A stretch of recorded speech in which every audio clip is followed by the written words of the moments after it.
con dos amigos de la casa, como dije yo. Estamos con Karina Narbona, ella es investigadora de la Fundación Sol, y Marco Bonnefoy, secretario general de la Confederación de Sindicatos Bancarios y del Sistema Financiero, para hablar sobre las propuestas de esta mesa de reactivación laboral, de la que ya hemos conversado, pero no hemos entrado en la profundidad de sus propuestas y por qué estas, en vez de aumentar la creación de empleo mediante subsidios, adaptabilidad y revisión de regulaciones, podrían terminar, ¿no es cierto?, precarizando aún más un sistema que ya es bastante precario en nuestro país.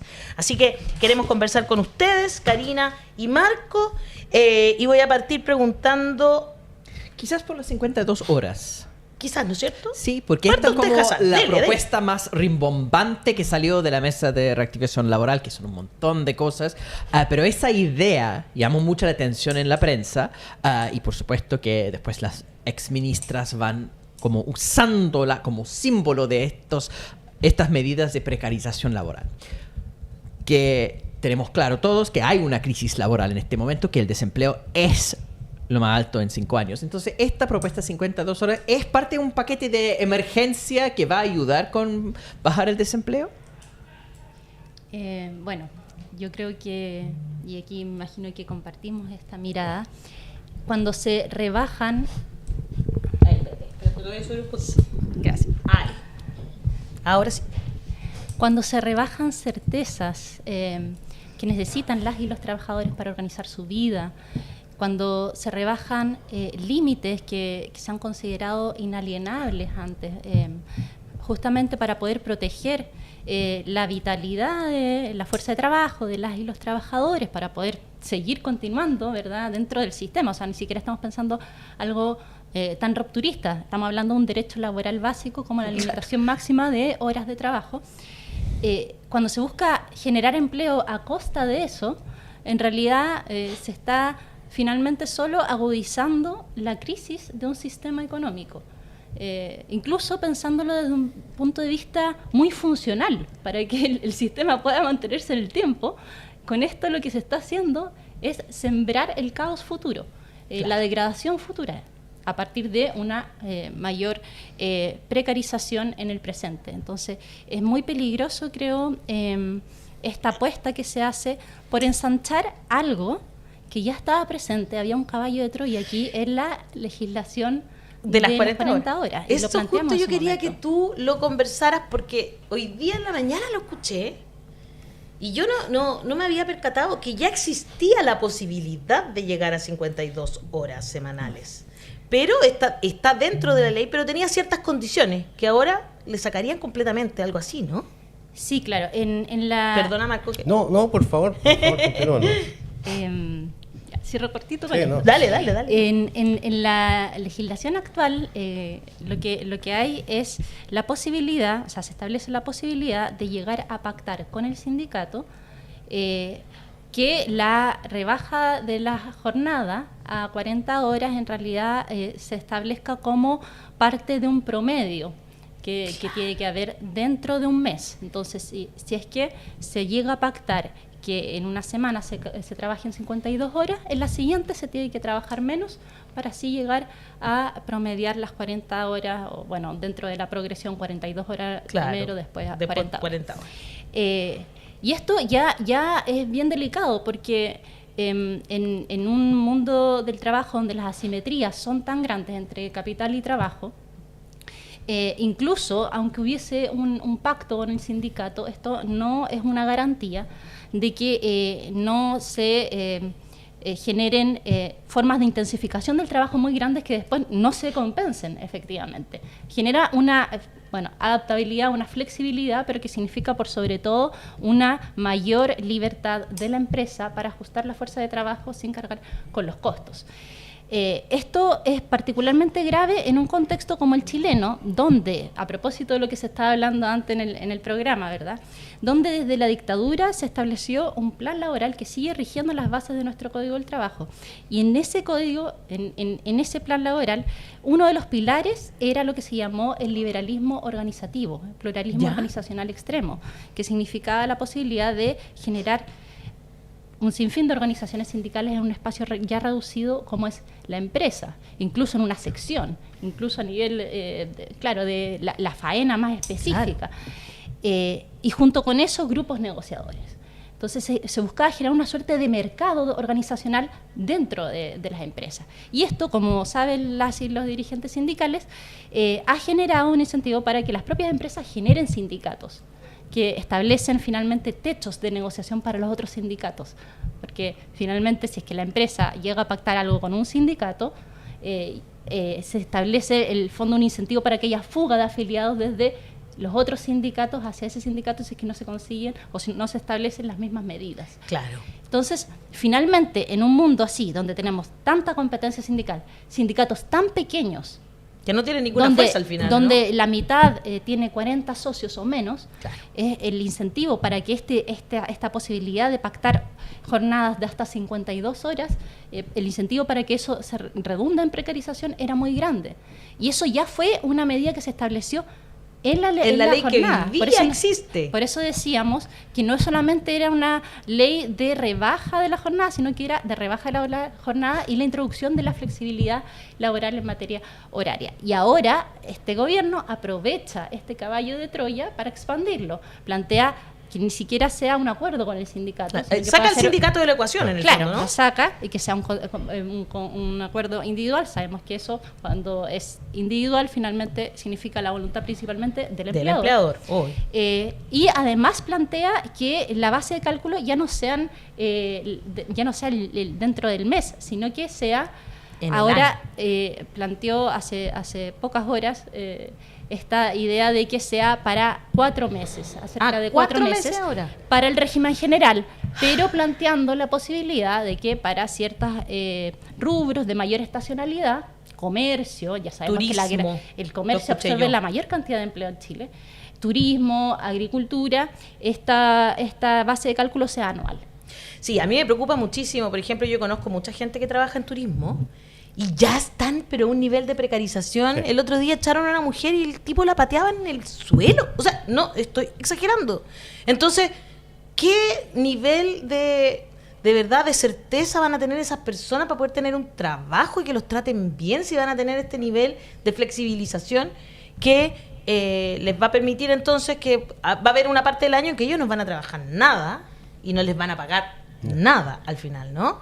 Marco, tú trabajas en un sector que es quizás de los más importantes, también trabaja mucha gente, y nosotros decíamos, a veces ustedes han tenido la posibilidad de negociar más o menos de forma ramal, ¿no?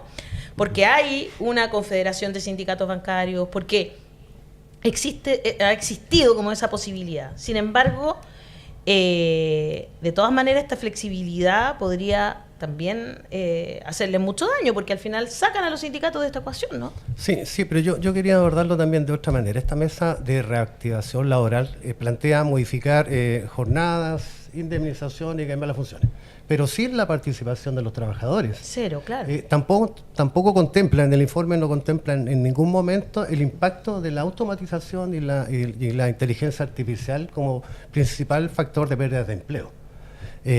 Por lo tanto, esto no está haciendo con la participación de los trabajadores. El informe participan 9 economistas, un periodista, pero vuelvo a reiterar. ¿En serio? ¿Hay un periodista metido ahí? Perdón, un economista y un abogado. Perdón, un abogado y asesores, y asesores del ministro del Trabajo. Pero cuando se pretende... Ojalá que no haya chamanes ahí metidos. Claro, cuando se quiere... O que todos podrían ser chamanes. Cuando se pretende modificar jornadas de trabajo, condiciones laborales de este nivel de impacto, los trabajadores no podemos estar ajenos. Esto cae automáticamente y carece de legitimidad esta propuesta del gobierno. En ninguna parte, o sea, se requiere efectivamente por el impacto que tiene esto de elaborar una mesa tripartita de trabajo donde los trabajadores efectivamente estén presentes. No podemos estar completamente aislados, porque aquí automáticamente lo que deja de ver esto, que lo único que es más que una decisión técnica, esto es una decisión política.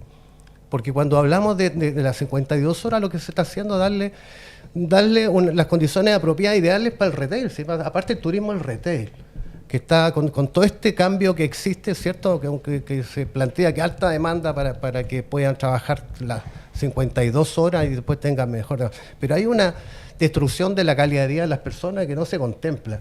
Estamos todos de acuerdo que hay un momento claro, difícil, con unas tasas muy altas de desempleo. Pero esto requiere, como vuelvo a reiterar, un compromiso, sentarnos a la mesa todos los involucrados y que efectivamente se toman decisiones pensando en las personas, principalmente en las personas. Pero aquí lo que vemos es que hay un interés especial de favorecer al gran empresariado. Y en eso los trabajadores estamos completamente ajenos, aislados. Porque además este estudio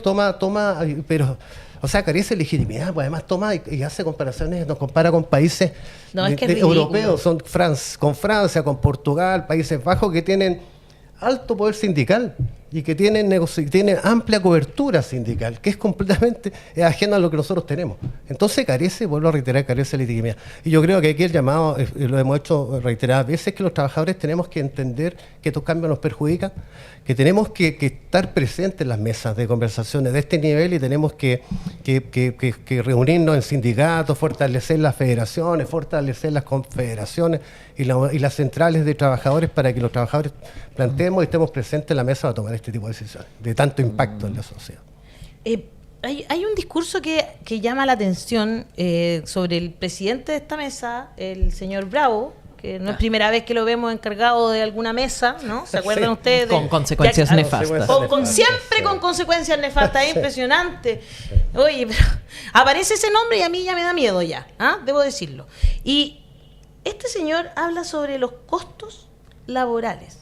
Y cuando se refiere a los trabajadores y trabajadoras, los llama cachos. Sí. No sé si lo vieron, pero cuando habla dice una cosa como contratar a alguien al final, uno siempre piensa, y yo no sé, o sea, yo cuando contrato, de verdad, nosotros aquí contratamos gente, cuando contratamos a la gente no estamos pensando en cuánto nos va a costar echarla. O sea, yo tengo toda la esperanza en que esa persona trabaje contenta, que haga un buen trabajo, nosotros igual, que podamos darle responsabilidades y las cumpla. ¿Qué es lo que pasa con nuestro equipo, ¿no es cierto? Que ya lleva harto tiempo con nosotros. Entonces, como que no estamos pensando en que hoy mejor voy a despedir a este, porque en realidad es un cacho, porque cuando lo tenga que despedir, imagínate cuánto voy a tener que pagar. O sea, ¿de verdad piensan así los empresarios? ¿Es lo que pasó, que a él se le salió lo que en realidad estas personas piensan? O sea, yo creo que expresa una lógica sistémica más bien. Ya, hay una razón neoliberal, por cierto, que se expresa ahí, pero también la lógica misma del capital. Antes claro. Hablábamos del capitalismo, ¿verdad? Que es un sistema donde la organización del trabajo es privada, está organizada por unidades económicas con fines de lucro, que lo que buscan es aumentar la ganancia, maximizar la ganancia, disminuyendo los costos, ¿verdad? Claro. Y ahí tenemos siempre la racionalización del trabajo, si es posible despedir trabajadores, trabajadoras para aumentar la ganancia, eso se va a hacer. Hay una lógica de la competencia que gobierna nuestras vidas, incluso en los ámbitos más personales, pero que viene de esta forma de organizar el trabajo. Y hay una lógica de la mercantilización, ¿verdad? En el fondo, todo se mide en función de su producción y su intercambio como mercancías, de la intercambiabilidad de las cosas, pero también de las personas como mercancía. Entonces, finalmente, esto termina generando una lógica de lo desechable, de lo reemplazable, donde trabajadoras y trabajadores son computados dentro de cuánto me puedo embolsar finalmente tras la actividad económica. Si me resulta más económico reemplazarlos, desecharlos, bueno, sobre todo en un país como Chile, donde tenemos un problema asociado a nuestra inserción dentro del sistema mundial, donde principalmente actuamos como proveedores de materias primas, claro. Donde no hay mucho trabajo de elaboración. Innovación. Exacto. ¿No? Claro. Y el empresariado finalmente termina compitiendo y ganando competitividad en base a bajos costos laborales, a una mano de obra barata, dócil, reemplazable. Y claro. Esto es lo que busca profundizar, entiendo, este gobierno. En el fondo, la lógica que hay es cómo abaratar los costos laborales para poder recuperar la tasa de ganancia empresarial en un contexto de crisis. No, perdón, yo quería agregar además que Esto como uno lo ve los empresarios, que cuando están bien, no hay problema, pero cuando empezamos a ganar menos, inmediatamente piensan en lo primero, hay que despedir gente. Obvio, lo más fácil. Exacto. Bajar los costos, despedimos automáticamente, lo más fácil. Y eso hoy día lo relacionamos directamente con esta mega reforma, con esta mesa de reactivación laboral, que al final lo que busca esto es que el costo lo paguen los trabajadores. Porque lo vemos además, mira, si el informe, que nosotros como digo estamos trabajando muy fuerte en temas de la transformación tecnológica, recoge y reconoce efectivamente que hay un 40% de impacto en la tecnología, un 9% en pérdida de empleo, y un 31% en cambio de funciones. Pero en ningún momento, solamente habla de automatización en la página 29, solamente para responder, para explicar un poco la ¿Tú leíste completo el informe, Marco? No, básicamente debo reconocer que no, es que yo ni siquiera... los aspectos que tienen que ver con el derecho laboral. Perfecto. ¿Verdad? Porque no es a laguna ni tampoco de capacitación, la verdad que no me dediqué solamente el 21 22 creo que son. Pero bueno, y revisé algunos otros aspectos. Pero cuando tiene estos impactos de reconocer que efectivamente hay un alto deterioro del puesto de trabajo por la automatización, pero tampoco vemos que no hay ningún proyecto, además, no hay son reconversión laboral, transición justa, que son grandes problemas y grandes interés que tenemos nosotros, que sabemos que en definitiva en algún momento se tienen que abordar. Porque sin duda todos vemos como, hoy acabo el otro día pasé por Avenida Mata, una bomba de encina nueva, Petropix. Entonces yo me busqué Google ahí que lo que era, una española. Bien, pero su particularidad es que es 100% automática. ¿De qué nos sirve ese emprendimiento? No te puedo creer. ¿De qué sirve tener empresas de autoservicio, de cajas de autoservicio en los supermercados? ¿De qué sirve servicios de autoatención en la ISAPRE?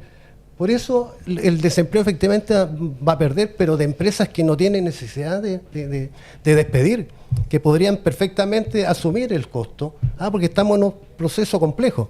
Lo vemos hoy día, ya se reactivó la guerra en el Medio Oriente y eso va a tener un alto impacto, la bencina va a volver a subir. Por lo tanto, se va a deteriorar efectivamente nuestra economía. Pero esto lo tenemos que conversar y sentarnos a la mesa entre todos los involucrados. No podemos dejar que solamente los políticos y el Estado y los empresarios salgan beneficiados y cubren todos sus intereses, dejando de lado siempre a los trabajadores, que son en definitiva los que generan la riqueza de este país.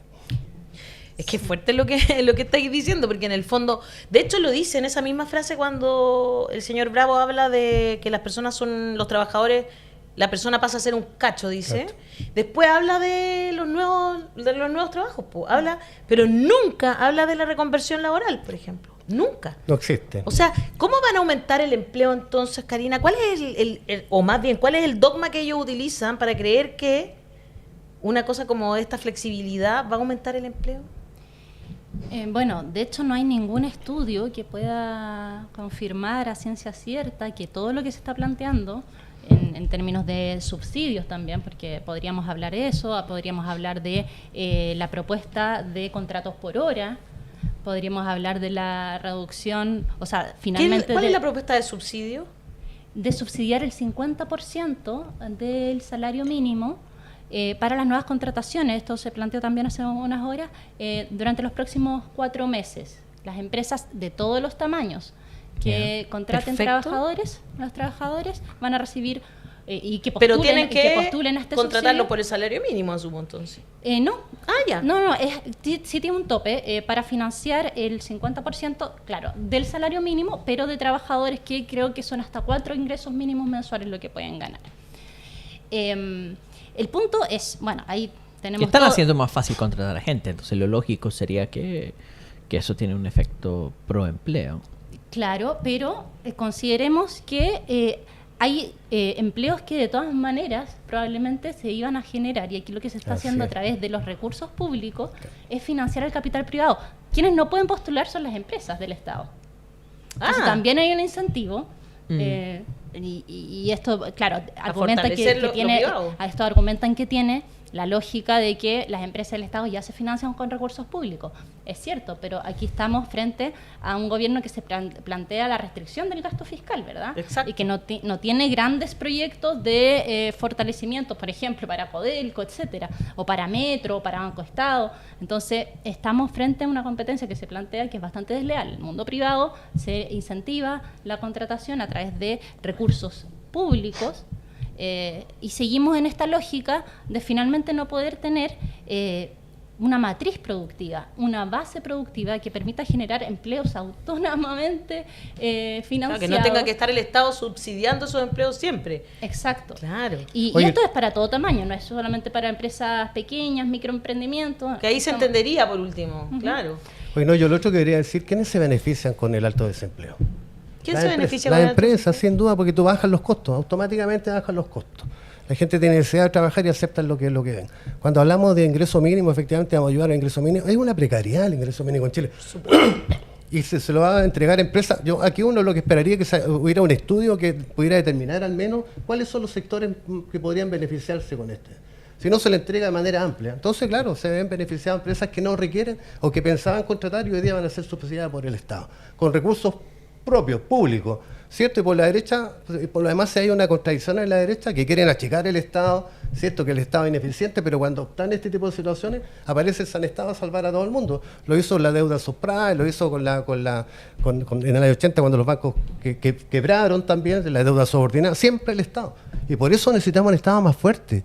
Necesitamos un Estado que se preocupe de generar políticas que vayan orientadas al bienestar de todos los trabajadores, no solo un sector económico, que es lo que estamos viendo en reitera.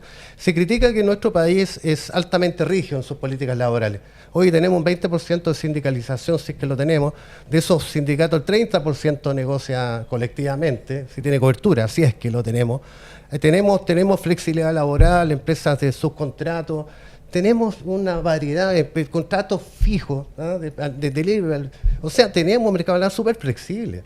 Entonces, lo que se está haciendo acá, igual que la seguridad, al final tú generas harto miedo, harta seguridad, para que después todo el mundo se genera esta paranoia que nos pasa. Entonces, hoy día genera el ambiente, efectivamente, que es realidad que tenemos, pero no lo tenemos ahora, lo tenemos hace mucho tiempo en las tasas de desempleo.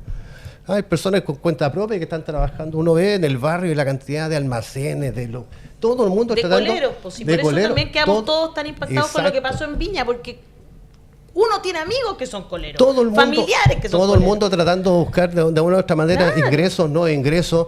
Hoy día en la mañana aparecía una señora que estaba de los influencers, ¿cierto?, que venden por intermedio de aplicaciones. Entonces, claro, nos muestran muchas veces como que algo interesante, lógico, pero una precariedad, no hay seguro salud, nada. No hay pago de vacaciones, beneficios que tienen. Nosotros lo que queremos es que en Chile existan trabajos de calidad. Ojalá todo el mundo tuviera trabajo de calidad, seguros de salud, con protección, con vacaciones pagadas. Pero si vamos flexibilizando, al final las consecuencias las van a pagar los más jóvenes. O sea, uno se pone a pensar cuál es el mundo laboral que les esperan los más jóvenes. Eso deberán cuestionarse los jóvenes. Sí, hay una serie en Netflix, se la recomiendo, que se llama Verano del 36, es francesa. Y era la primera vez que tenían vacaciones pagadas. Y como que están todos celebrando y se iban a Niza, los ordinarios, los obreros, se iban a Niza nomás. Vacaciones pagadas, por primera vez los obreros tenían acceso a una vacación pagada. Paulina Guerrero dice, tratemos de unirnos en espacios como esta comunidad de la voz de los que sobran. Unidad ante un gobierno sin vocación pública. Gisela Sandoval, trabajar por metas. Después no te das ni cuenta, cuando ya estás trabajando mucho más. Por eso es importante poner frenos. Pedro RHC dice, esta mesa es todo lo contrario a la reactivación laboral. Debería llamarse mesa de destrucción laboral. Felipe Morales dice, lo único que quieren es la ley del embudo. Que entre y no soltar ni uno. El sueño del pibe de los empresarios. Y yo diría, con lo que estaban recién ustedes comentando, hasta peor. Porque estos subsidios son plata directa del Estado. Nos vamos a endeudar en 6.200 millones de dólares, supongo que justamente para poder pagar estos subsidios que son para los grandes empresarios. Paula Valdés dice, se ingresó a comprometidos, es decir, que todos los meses nos va a poner luquita. Así que gracias, Paula. Y Cristóbal dice, el gobierno solo está enfocado en bajarles los costos a las empresas y mágicamente eso aumentaría el empleo y el crecimiento. Karina, tú querías decir algo. Te caché. Sí, bueno, algunos datitos que creo que siempre pueden acompañar. Absolutamente. En Dato este mata tipo de- relato, dicen ellos. En este tipo de análisis, sí. Respecto a la flexibilidad que hay en Chile, es caracterizado el mundo del trabajo en Chile como uno altamente flexible, sobre todo si se considera la rotación laboral. Claro. Y si se mira los contratos indefinidos, que podría esperarse son los que tienen en sí una promesa de estabilidad, ¿verdad? Claro, uno dice, Tiene bueno, contrato algunas indefinido, garantías. vacaciones, qué sé yo, bonos para algunas cosas. Claro, tienen garantías de mayor proyección en el tiempo.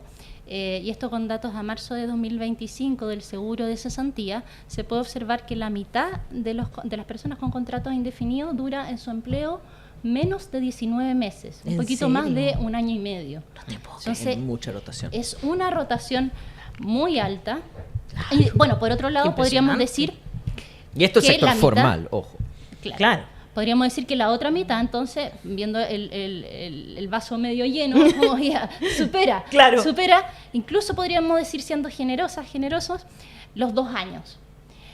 Ahora, pongámonos en ese caso de alguien que tiene 2 años en su empleo y que con la nueva propuesta que se está haciendo de cambiar la indemnización por años de servicio Oye, por una indemnización a todo evento, que significa la cotización del 1,8% del salario O mensual. sea, van a dejar de pagarte por los Claro. años que tú trabajaste. En vez de hacerlo por los años, ¿qué pasa si esa persona que ganaba, Qué supongamos un millón, Ya, pongámosle supongamos un millón.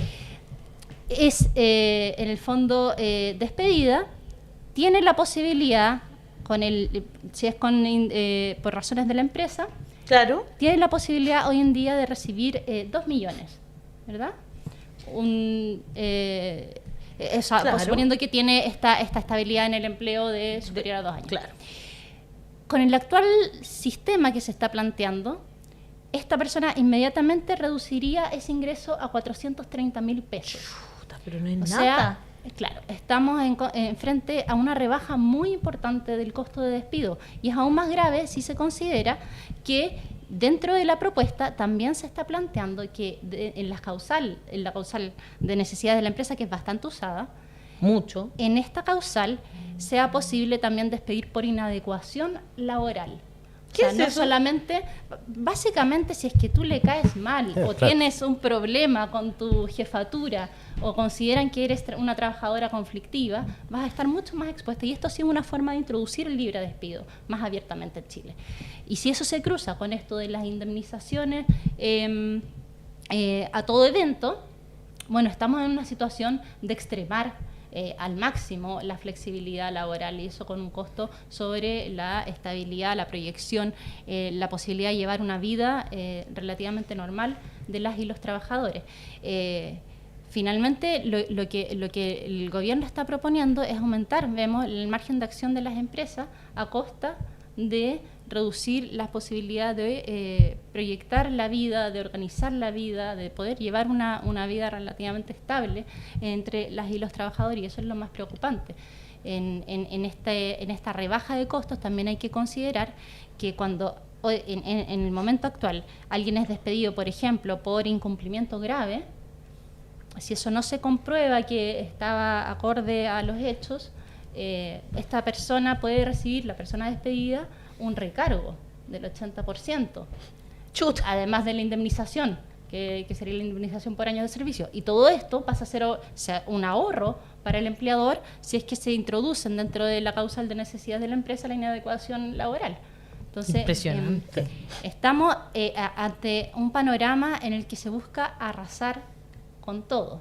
Por eso ahí es muy importante lo que planteaba Marco, esto de la negociación por rama. En el informe de la mesa de reactivación se cita mucho casos como Francia, Portugal, Alemania, planteando que estas medidas de flexibilización funcionan en otros casos, Claro. pero no se ¿Y cuál es la considera diferencia? que en esos casos, por ejemplo, Francia tiene un 98% de cobertura de la negociación colectiva, que es ramal. 98. Portugal Claro. tiene 80% de cobertura. Alemania tiene un 55% de cobertura de la negociación colectiva, que es ramal. O sea, son espacios donde se pueden acordar en relativa asimetría, de fuerzas con la parte laboral. Pero aquí en Chile tenemos un 13%, si se ajusta la medida de la cobertura de la negociación colectiva respecto a la comparativa internacional, considerando las especificidades del modelo laboral chileno, es un 13% de cobertura de la negociación colectiva. No supera eso. Es decir, es muy, muy baja. Esto tiene que ver con el plan laboral, con la reducción de la negociación colectiva únicamente al ámbito empresarial, sin poder negociar por rama de actividad económica, al menos con respaldo legal. En los hechos es lo que termina ocurriendo, no existe la negociación ramal en Chile en el sector privado. Así es. Y finalmente con esta pluralidad de organizaciones y en el sector público como que se acepta, porque al final es eso. Y si no lo quiere aceptar una nueva administración, por ejemplo, local, chao nomás con los profes y chao nomás con los trabajadores de salud. Es lo que a mí me ha tocado ver como concejala, te lo digo. Es muy fuerte también lo que le pasa con el sector público. Tampoco es tan como buena onda. Así. De todas maneras, mira, como dice Karina, estamos en un momento crítico para defender los derechos laborales que se han ganado, otros trabajadores que lo han ganado hasta con sangre en sus momentos. Por supuesto. Pero esto lo veíamos venir. Nosotros, si uno hace memoria, Jimeno Sandón presentó una propuesta de modificar el Código Laboral, que también era en perjuicio de los trabajadores. Pivote de los Mates, una fundación de los Mates, también entregó propuestas al gobierno de flexibilidad, de cambio de indemnizaciones. O sea, los tipos lo tenían pensado en todo momento, siempre han querido flexibilizar a matar al costo. Pero nosotros no perdemos la confianza, no perdemos la fe. Nosotros el 25 y 26 de agosto... entonces, ¿qué va a pasar el 25 y 26 de agosto? Empecemos desde ya a llamar a las personas, porque esto nos influye a todas y a todos. Exacto. Nosotros como Confederación Bancaria vamos a participar con una invitación que nos hizo la FECIS, la Federación de Sindicatos de la Minera BHP, el 25 y el 26 de agosto en Antofagasta. Vamos a tener un plenario sobre dignidad del trabajo y transición justa. ¿Qué es lo que tenemos que hablar? ¿Qué es lo que tenemos que conversar? Tenemos que definir. Y por otro lado también, nosotros participamos con UniChile, que es una organización internacional, y todos los sindicatos de chilenos que participan en esta organización, también estamos empezando a conversar y a debatir sobre todos estos temas. Entonces yo creo que ese es el camino, eso es lo que tenemos que hacer. Por eso el llamado, vuelvo a reiterar, es que los trabajadores tienen que acercarse, formar sindicatos, tienen que los sindicatos sumar también mayor fuerza a través de la federación, de las confederaciones, porque estos temas los tenemos que defender entre todos y todas. Muy bien. Mira, Denise F. nos cuenta, dice, me pensioné con 38 años de servicio, con indemnización a todo evento y sin tope de años. Así era antes de la dictadura, nos cuenta ella. Felipe Morales dice, el objetivo, que el empresario le salga gratis echarte. Miss Valentín dice, estamos a nada de tener que pagarle al empresario para que te contrate. Bueno, eso es lo que es subsidio. Sí, de verdad. Pronto le pagaremos las vacaciones y la salud a los empresarios. Así es como nuestro público lo está viendo, y la verdad yo también entonces hago el llamado y pasamos la pelota para el otro lado, porque somos nosotras y nosotros los que tenemos que organizarnos. Esto merece nuestra organización, nuestro foco, nuestra rabia que nos movilice, no una rabia que nos paralice, que el miedo paraliza, ¿no? Y aquí que no nos pasen gato por liebre, porque están en esto de llamarle mega reforma a una verdadera reforma tributaria que están haciendo, llamarle reconstrucción, si son muy perversos. ¿Quién va a estar en contra de la reconstrucción? Pues si todos sabemos lo que pasó con los incendios, nadie está en contra de eso. Pero por favor, no nos vendan gato por liebre, porque con 3 artículos que hablan de la reconstrucción te pasan una mega reforma que tiene más de 35, claro, y que tú te la estás comprando como si fuera lo mejor para el país, cuando en realidad nos va a dejar más precarizados. Y esto no va solo, va con estas propuestas laborales que son realmente nefastas para un país que ya tiene bastante precarización en los sueldos, en la sindicalización, como hemos conversado, y todo lo que significa, ¿no es cierto?, sostener aún un código del trabajo que viene de la dictadura. Así. Muchas gracias por estar aquí, sí, Karina yo y Marco. ¿Usted quiere hacer algún llamado final? Sí, mira, quiero... Motivacional. Sí, pero destacar. Yo primero, si bien la derecha tiene a Pivote, tiene la Fundación Jaime Guzmán, tiene a Libertad de Desarrollo, nosotros como sindicato, como trabajadores en general, tenemos a la Fundación Sol, así que es un placer estar con Karina acá. Sí, maravilloso. Gracias a Fundación Sol, tenemos muchos insumos, mucho trabajo que nos permite también tener una orientación y una visión mucho más amplia de lo que pasa en el mercado laboral y dar un debate mucho más rico en contenido. Así que, bueno, más que nada eso, agradecer y bueno, reiterar a todos los trabajadores que esta es una tarea que tenemos que defenderla entre todos y todas. Así es, tal cual. Con eso terminamos el programa del día de hoy, con ese llamado que nos hace Marco, con esos datos que nos entrega Karina. Usted póngale me gusta, comparta nuestros contenidos, mándeselo a sus más cercanos también. Estos días que va a haber lluvia, ¿no es cierto? Que aprovechen de instalarse a ver un capítulo de La Voz de los que Sobran, porque este programa ha estado redondito. Va de retro, Jaime Guzmán. Ya. Nos vamos, que estén muy bien. Nos vemos mañana. Hasta mañana. Chau, chau, chau, chau.